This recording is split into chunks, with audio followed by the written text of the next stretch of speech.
Join From Beer to the Bible every week as Ervin Lee and co-host Sarah Oliveira McDonald warn others of the consequences of drug and alcohol addiction by being the voice of faith-based recovery. Every week, Ervin and Sarah help people get access to the treatment and counseling they so desperately need. They explore the depths of addiction and give practical life examples of how to recover and develop a new rhythm of living.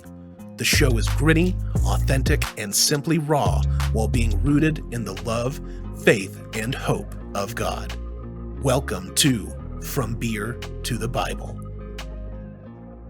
Welcome to From Beer to the Bible. I'm your host, Ervin Lee, and I have my new friend and guest of the show, Laura, with me today. And we're going to do something a little bit different. I know we normally start off with the Word of God, but this story is so heart-wrenching and touching, not only to myself, but I believe to so many others. We want to talk about the impact and the prevalence of fentanyl. And Laura has a story that I believe needs to be heard around her and her son, Zach. And I really today want to get right into it. Hi, Laura. How are you? And welcome to From Beer to the Bible. Hi, thank you for having me. I'm so sorry if you heard my dog Annie barking.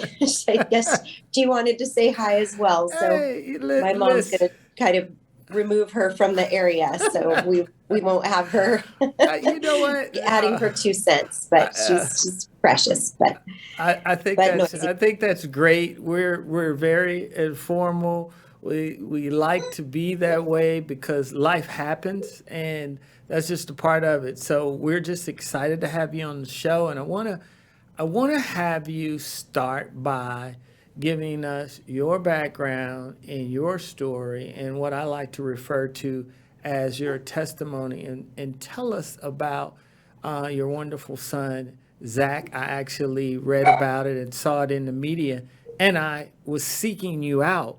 So I wanted to say thank you for allowing our audience to have exposure to your story. Well, I'm so grateful that you reached out, because since being thrust into this crisis in the worst possible way, my entire focus, my passion in my life's work is spreading awareness and saving other families from this tragedy. We are in the midst of a really new crisis that this country hasn't seen. It's impacting a demographic of people that didn't used to die. And my son got caught in that information gap, this chasm that I'm just trying to really fill with information so other young people don't fall into it. So my story begins with this beautiful young man, where's my camera? There we are. Slide over. Yes. It's such a handsome young man. That's my son, Zach. This picture was taken just a month or two before he was killed. It was part of his senior photo package. Tragically, he passed away. He was killed 6 months before he could actually graduate from high school. He was 17 years old. We are in a suburb of Sacramento, California, a very nice, middle-class suburban, quiet suburb. He was a senior at high school and doing great. Straight A student, loved school, had a wonderful circle of friends. We knew all his friends and their parents, a wonderful girlfriend of a year. They had a tremendous relationship. He was a track star at his school on the track team. He had just starred in the school musicals. So if you're familiar with High School Musical, he played Troy Bolton, the male lead, and was so proud of that. Did a great job. Yeah. He was a self-taught pianist and played piano every day. It was really, music was a passion of his. So the lockdowns happened. I did lose Zach about 19 months ago. But all things considered, he was really, plugging along well. He was maintaining his grades, and his friends had kind of figured out, modified ways that they could socialize with each other and, and not risk COVID exposures. So we really had no red flags from Zach. Mm-hmm. But what transpired is tragically happening every day around this country. It was 2 days after Christmas of 2020, and Zach's dad had noticed he wasn't yet up. It was around lunchtime. So he went to check on Zach and make sure he was getting up and moving for the day. Yeah. And Zach appeared asleep at his desk. His head was down on his computer keyboard. And as soon as Chris got close enough, he could see that something was tragically wrong. Zach was already turning blue, and so there was no hope for resuscitation. He was long gone. He'd been gone for a few hours. But he did try. Chris did try.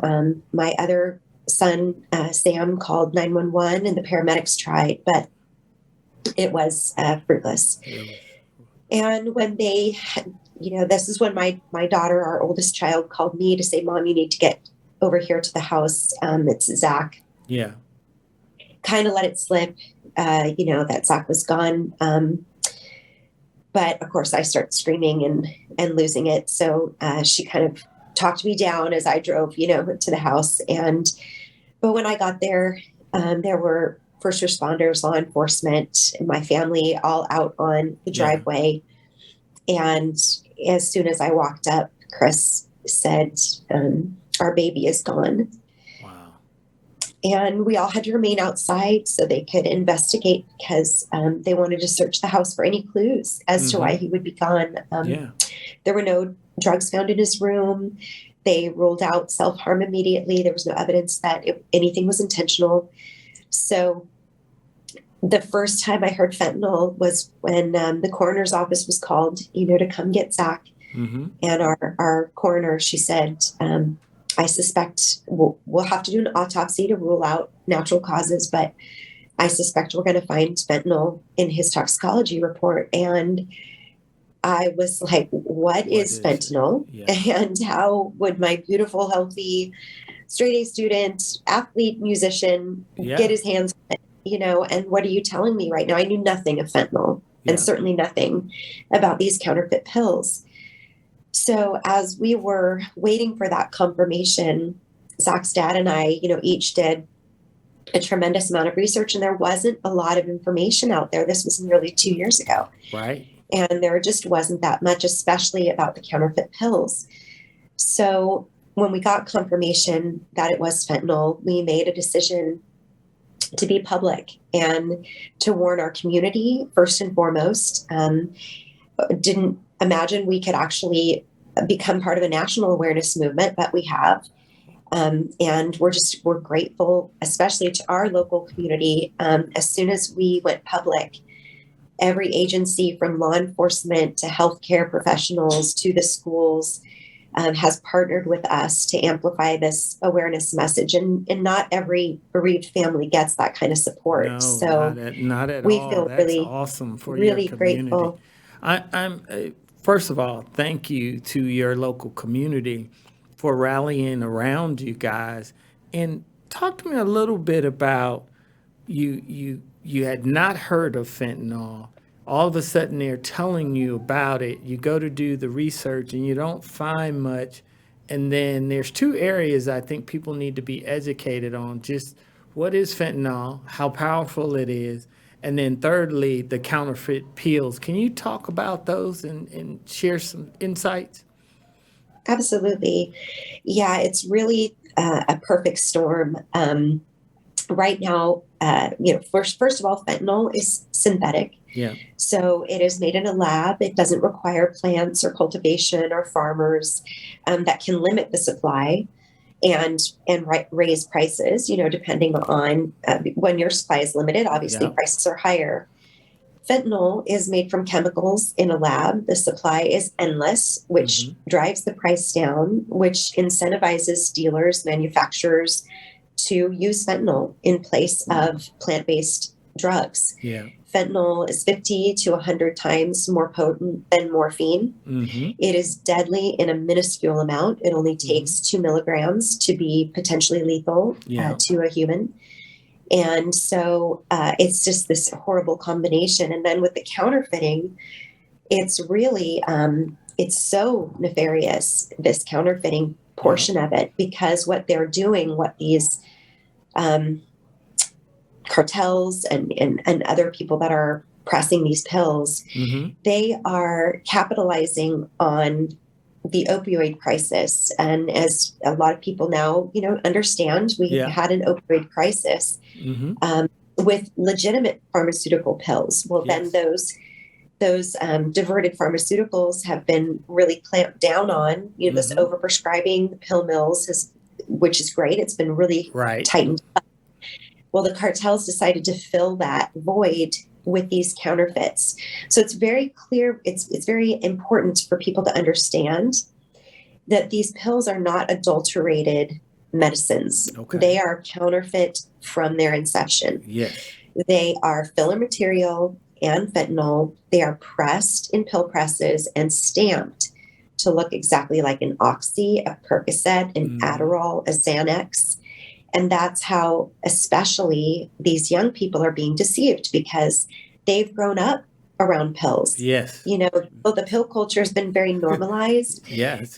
Something's bothering you, there's a pill for that. A lot of these young victims, like my son, will have, a Google search that's on their phone, saying they were looking for a Percocet pill, maybe to self-medicate or out of curiosity. And instead, what they're getting is the most deadly substance out there without their knowledge or consent. And that's why this youth demographic is the fastest growing demographic of deaths.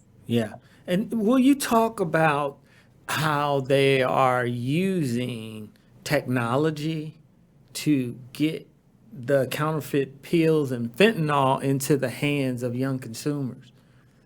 Absolutely. That's another part of kind of what I call this perfect storm, is that now any young person that has a smartphone basically has a drug dealer in their pocket. These dealers are very savvy, and sometimes they're brazen. Some of them are so brazen in the way that they advertise, their wares on these social media platforms. For Zach, the platform that was utilized, this dealer was advertising on, was Snapchat. But a lot of people are getting it through Craigslist, through Instagram, WhatsApp. I mean, any kind of social media application. These dealers know how to leverage those and really target our kids, and they are deceptive. What they're marketing is absolutely deceptive. Our kids don't understand. That's what really incentivized me to kind of channel my grief into this advocacy. And it's not easy to do. There are days I don't want to get out of bed. I want to cry. I want to watch videos of my son all day long. And some days that's what I do. But I just remember the faces of Zach's friends when we had to tell them that he was gone, and the horror on their faces of, what do you mean there's fake pills out there? They didn't know at all about this problem. And that's what continues to motivate me, is these kids need to know, these young people need to know what's going on. Laura, why do you think there hasn't been widespread news coverage around this new emerging fentanyl epidemic? And then secondarily, what would you say to warn parents now with young adults and young teenagers, signs and things to look out for potentially? Sure. I would say, for the first part of that question, it's really stigma. So often this is still called an overdose. And when you use the word overdose, it conjures up images, of people that are heavily addicted, that tragically people just don't have as much empathy for. And that's horrible. We should have empathy for anyone that's on the drug spectrum. But and one of the missions for us grieving parents, for this group of grieving parents, is to update that narrative to the word poisoning, because when you are given something deceptively Mm-hmm. and it kills you, you've been poisoned. Yes. And I think if we can really get that language updated, it will make people understand that this can impact any family, that hopefully we can reduce, if not eliminate, stigma around this topic. Yes. But I think so often when we went public with Zach's story and it was carried in our local news, Uh-huh. the comments, the keyboard, warriors that come Yes. out, the comments were horrible, Yeah. vilifying us as parents, saying our son deserved this, and I cried. I thought, I don't want to mar the image of my beautiful child. He was an amazing person and Yeah. wonderful human. And I had to just sort of armor up and say, you know what, I'll take those arrows. Yeah. I will do that in order to shield these kids from not having this information and succumbing, to this deceit. But I say stigma is the big reason, and because we aren't using the accurate, a lot of the media is not using the accurate language to describe this problem. And then in terms of talking to your young people, Yes. I would say that fentanyl and counterfeit pills must be a part of any conversation that you have with your young person about drugs, because it used to be that if you had a great rapport with your child and you were at all their sporting events and you felt like you had good communication, Yes. you might have time to see red flags if things changed with your child. Mm-hmm. We always tell parents, look for the grades dropping, or they lose interest in Yes. their activities, or their friend group changes. You may get none of those signs. My son tried a pill, and 2 days later he tried a second pill and he was dead. Yeah. There was no chance to see any kinds of signs with him. He had just dipped his toes into experimentation and he was gone. So I guess what I would want to tell parents is, don't be complacent. You have to have these hard conversations because the drug landscape has changed. Don't think that just because you aren't seeing any kind of signs that your family would be immune to this danger. Sometimes kids make impulsive decisions. Sometimes there's peer pressure. Sometimes there's self-medication that didn't used to be deadly. If Yeah. Zach had actually gotten the Percocet pill he was looking to try, he would be here. Yeah. But there was no Percocet in that pill. None whatsoever. And the ability for us to have courageous conversations will allow us then to remove some of the stigma. And that's one of our goals is really to be a voice around the poisoning that's happening to our young people, the addiction that is happening to our young people, and removing that stigma. Because I love the way you framed it up and talked about having empathy for everyone along the spectrum of addiction, of overdose, and I love the fact of poisoning. Now, how long and where are you in the process of getting that language changed? Where's that at? Well, there has been very good progress with that, I would say. Okay. A lot of the leadership at the DEA, all of the leadership at the DEA, starting Okay. from the top with Administrator Ann Milgram, she now, refers to this death toll as poisonings and overdoses. Okay. And also Dr. Raul Gupta, who heads up the ONDCP, I was just at a conference where he spoke and I got to meet him, and he also uses the language overdoses and poisonings. Okay. So that's a tremendous step. As I mentioned, all of us bereaved parents, when we see these news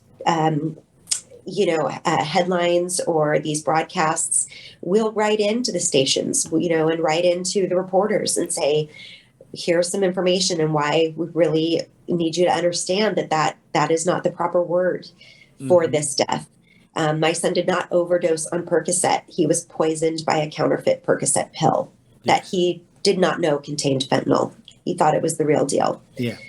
So, but it just takes, unfortunately, it just takes a lot of voices and a lot of time to get those things updated. And in the meantime, we're losing just dozens and dozens of hundreds every day, and hundreds. Dozens of those being young adults under 25. And every day it seems that I turn on the television and there's another fentanyl poison happening. How I want to shift gears, and I want to ask you, how are you doing? How's the family doing? How's Zach's dad doing? And how the children, his siblings, how are they recovering? I'd say we're doing as well as we could hope to be doing. We got into therapy right away for this trauma, because it's not just the loss of our son tragically and suddenly, but he died in our home. We saw, not to be too graphic, but we saw his dead body, taken out of our home in a body bag. It's an intense trauma. Yes. So we got into therapy, right away, each of us. Okay. We have a tremendous support system with our extended families. We really, I called it our grief bubble. After we lost Zach, the other two kids, and though Chris and I aren't married, we partnered up right away in terms of advocating together and grieving together and surrounding our kids, like I say, in what I called our grief bubble. Yes. Our other two kids were older, so they were able to process this through an adult brain. They were 25 and 22 when their brother died. So it was, we could have, those really more adult type conversations around all of this. They've also helped us with advocacy. So my middle child, Sam, actually participated in an interview on the Today Show with Natalie Morales around this issue. I think they have also found it to be therapeutic to engage in advocacy work. Yes. But it's mainly the amount of love and support and prayers that have surrounded us that have carried us through this. And in terms of our advocacy work, just having that support I mentioned, really our whole community just coalescing around Zach's story. Yes. To help us amplify the message.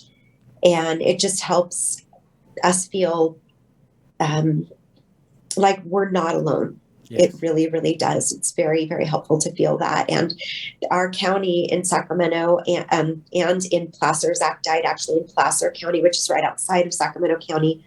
But we've worked with both of the district attorneys for Sacramento County and Placer County, and they've both launched One Pill Can Kill Sac and One Pill Can Kill Placer campaigns. Okay. The Placer campaign kind of centers around Zach's story, and we've got billboards and a PSA that runs at the movie theater before the movies start around Zach's story, and a really comprehensive website that will also guide people to resources, because the kids that don't encounter a fatal amount quickly like Zach did, the fentanyl addiction is insidious, and that's what these dealers are banking on, is they're going to be grooming repeat customers. And if someone dies, they truly just don't care. It's just about the dollar. It's about getting people addicted and coming back for more.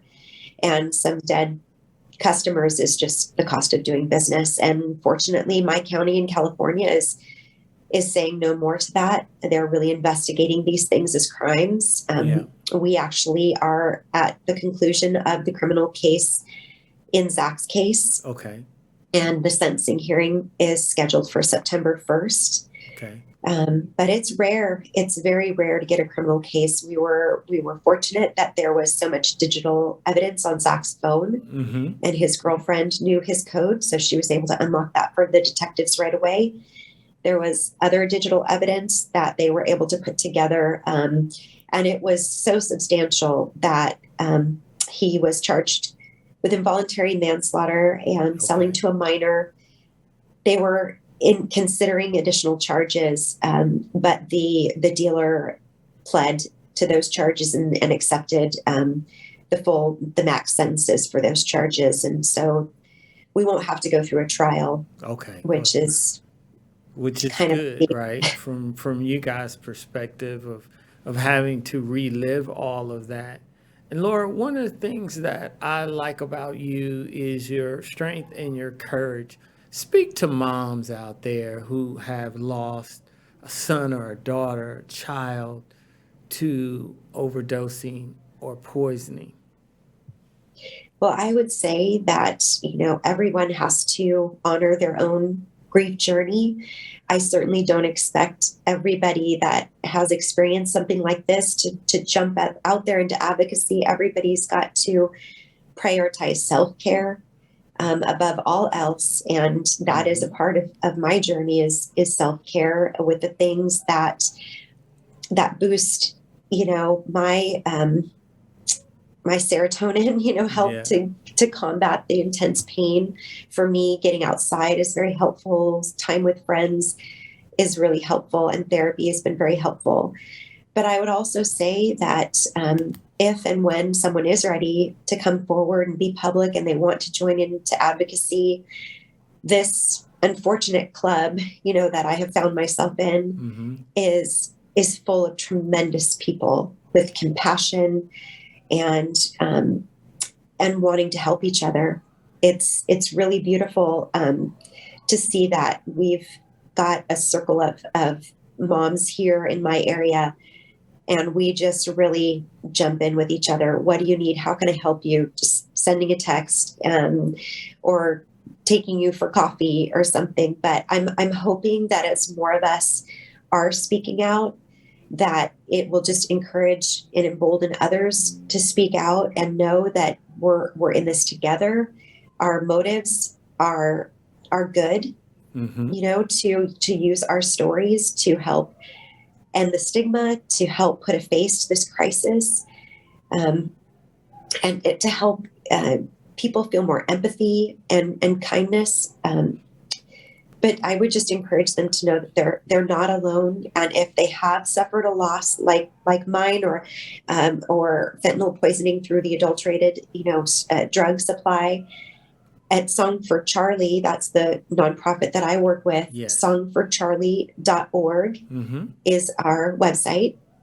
There are great resources on there, great videos, explainer videos that can be a good starting point for families. There's a 4-minute explainer video on these counterfeit pills and fentanyl and why kids are so particularly vulnerable to this deception. And it's a great way to get this conversation started. But with regard to people who have already unfortunately suffered a trauma like mine, we also have, I reach out to any bereaved family members that sign up, on Song for Charlie, that give us, their email address. I write to those families, and I just said, how can I help you? What resources, or just, if you just want to Zoom and talk to someone who understands. We periodically do group Zooms based on, interest of people want to kind of share in a group setting virtually. It's a safe space. It's all, private. We all honor each other's stories and each other's children. I just want to be there for people. Thank you. That is also great. And we will also put that up on our website, and that way anyone who needs help and wants to be comforted or just talk to or have someone to share with, we will put all the information up at the end of the show for Song for Charlie. And just to clarify on that, it's not clinical therapy. I'm not a licensed therapist. So it's obviously, it wouldn't substitute for someone getting actual clinical therapy. It's just meant to be a space so that you understand that you're not alone, and there are families just like you that are trying to navigate this. Yes, you touched on something that is so powerful when you're going through something. We always internalize, and it feels like we're the only one. And when we can meet someone and have someone put their arms around us and say exactly what you said, hey, I've been there, you're not alone. That is so comforting. So, Laura, I wanted you to talk about what can we say and what more can we do to talk to those in power to get them more engaged around this particular issue of fentanyl poisoning and overdose? Well, I think what we need to do is really try to look at this in a nonpartisan way. Unfortunately, the country Yes. is, things are just so divisive and divided politically right now. And when you have that type of gridlock, nothing meaningful gets done. Yeah. So I think it's just really time for us to, extend our arms to each other in all of the communities that are impacted by this. Every community is impacted by this. It doesn't matter what side of the aisle you're on, and we need to work together in finding real meaningful solutions to this. So I encourage you to reach out to your local officials. Share why this issue is important to you. The media is a great tool as well. Yes. Our local media has been wonderful in really trying to get this narrative right and highlight, these stories of our community's been hit quite hard in the Sacramento area, really hard by these counterfeit pills. And so you can leverage media coverage so that elected officials understand like what a crisis this is. And you can get a lot more people, to do letter writing campaigns, go to your officials' offices in person if that's allowed now, and set up a meeting and say, this is really, really, important that we all work together on this. Okay, that's great. And I want to shift gears just a little, and I want you to share more about Zach and what you would want our audience to take away about Zach. And although his life seems short, but he seemed to have had such a rich and fruitful life. He really did. And I love talking about him. So thank you for that question. Yeah. He was just a happy kid from the get-go. He was a great baby, a very energetic and happy toddler. He truly did light up a room. He was so charismatic and people gravitated toward him. He always had wonderful friends, really, really top-notch, friends. They all looked out for each other. Yeah. He was really gifted, talented musically. He loved learning. He was really into the last few years of his life. He was really into listening to podcasts, actually. And, especially like a long form type podcast where he could really learn a lot about an issue. He wanted to go to school for psychology. Okay. He actually had just applied to our University of California system, which is very competitive out here. Yes. About 3 weeks before he died, he had submitted the applications. And 3 months after he died, we got all of his acceptance letters, including to UCLA, which was his top UC that he was interested in. He was still hoping he could pursue the arts, but he just said, Mom, when he was deciding on what major to apply with, he said, Mom, I don't exactly know what I want to do, but I know I want to help people. And so he put psychology down. He wanted to help people and kind of understand how people think and why they think a certain way and how to just really have very well-rounded conversations based on knowledge and compassion. And he just, everybody loved him. Yeah. After he passed away, we got emails and messages, social media, private messages from all of these young people that we knew and peers at his school that we didn't know, just sharing these tremendous stories, about I just moved to the area and Zach was the first person that reached out to me to welcome me to the school. And anytime Zach saw someone sad, he'd try to make a joke or just try to brighten their day. And Mm-hmm. that's just the spirit that he lived with. And that's what I'm trying to carry that through as his legacy. And actually, I'm not sure if you'll be able to see it on camera, probably because I've got my blur thing on. But I got a Nice. tattoo in Zach's honor. Okay. So the words that go around the circle, it's a heart with an infinity. It has Zach and 17, because he was 17 when he died. And when he was a freshman in high school, they had the students write a letter to their future self that they were going to then unseal at their graduation. So he was 14 when he wrote this letter to his future self. And he had a lot of fun stuff in there. And then in the conclusion, it said, always remember our friends, family, dogs, and potential we have in life. Good luck on whatever project you're working on right now. Don't forget to smile. Have the best day of your life. Oh, Zach. wow.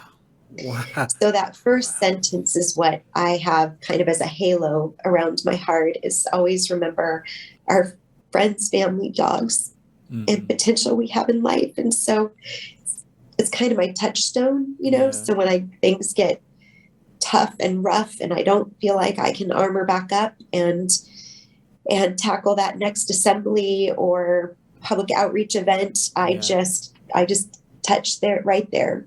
And remember the potential that we all have in life. And I'm just trying to live up for that. That's the way Zach lived. And so I feel like my greatest way to promote his legacy and honor his legacy is to try to live the way he did. Wow. And you are doing a wonderful job of that. And I want you to talk about just the importance of not isolating when you're going through this.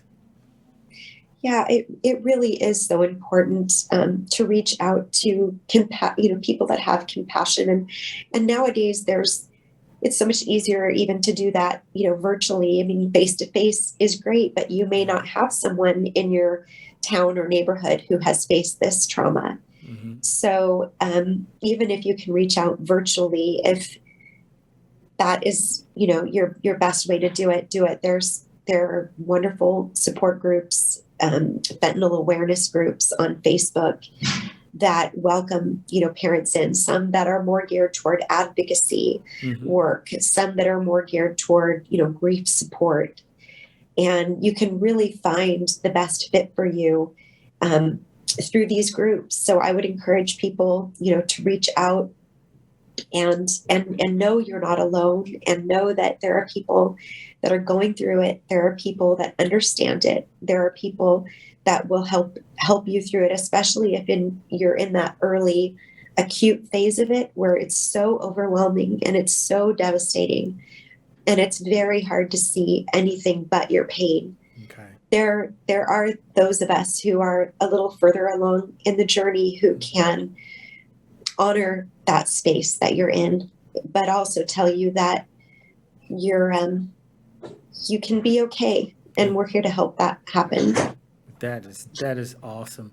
And I have to touch on the uniqueness of Zach's father, Chris, and your relationship, Laura. Can you talk about that to and for our audience?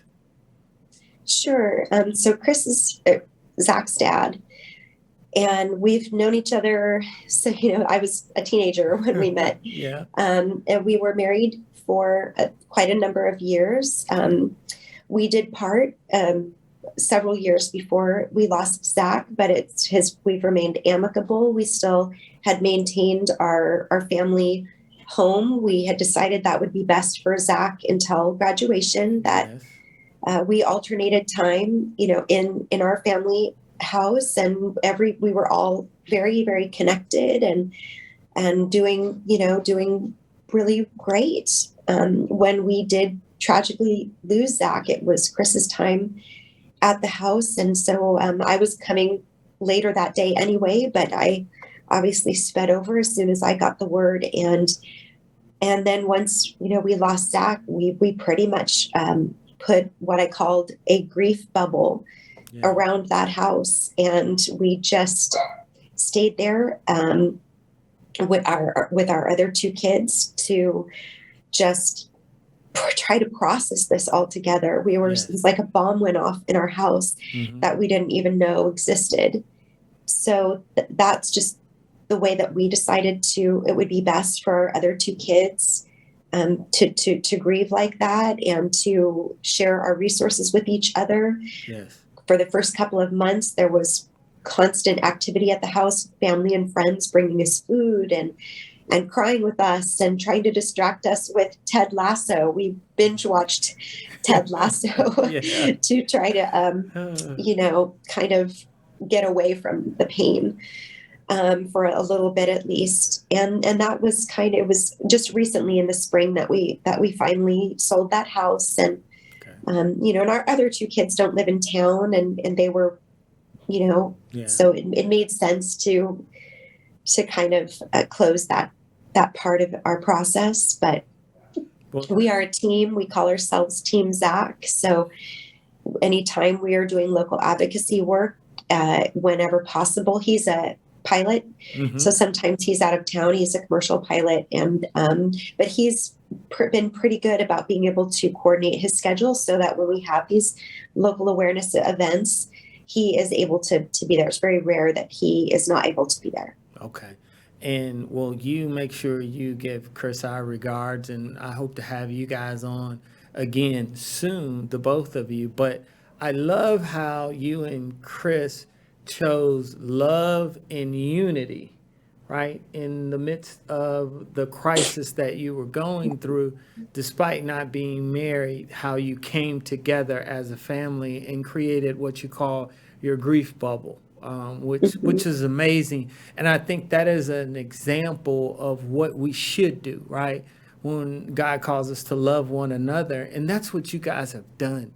And when you told me that story, I was moved to tears.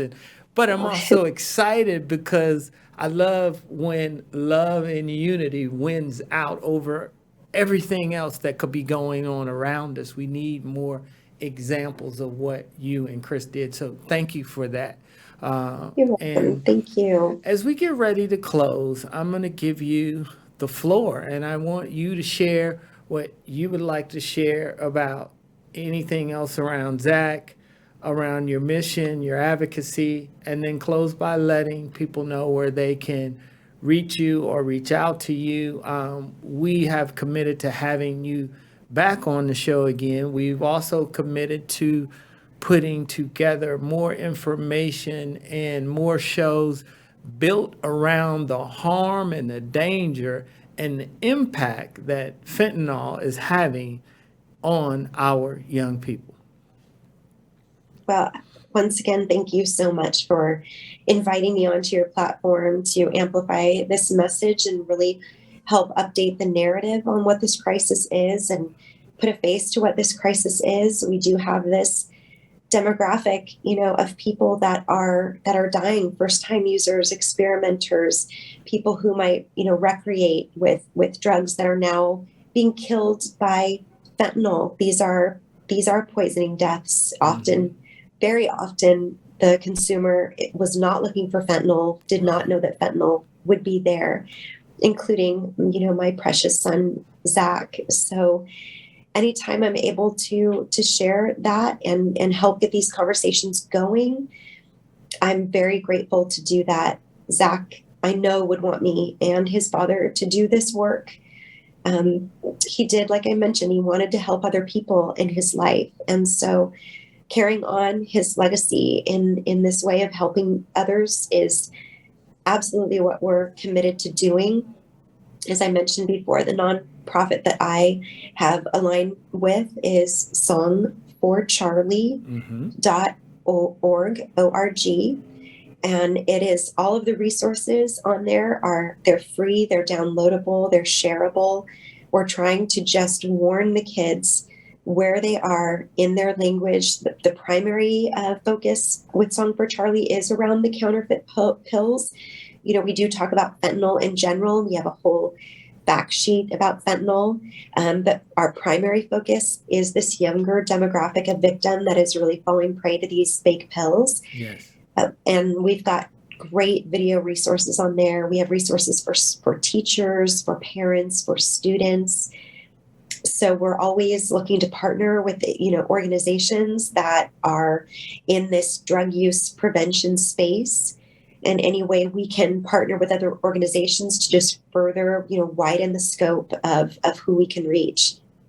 Wow. This has been so wonderful, so educational, and so empowering. Thank you, Laura, you and Chris and your family and Song for Charlie, all the work that you guys are doing.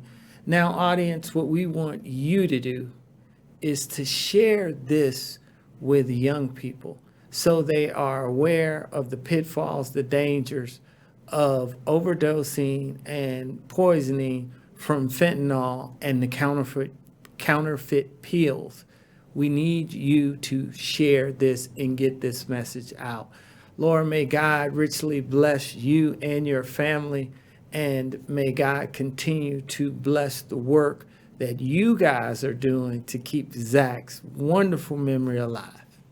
God bless you. Thank you so much. And God bless too. Thank you for tuning in to this week's From Beer to the Bible.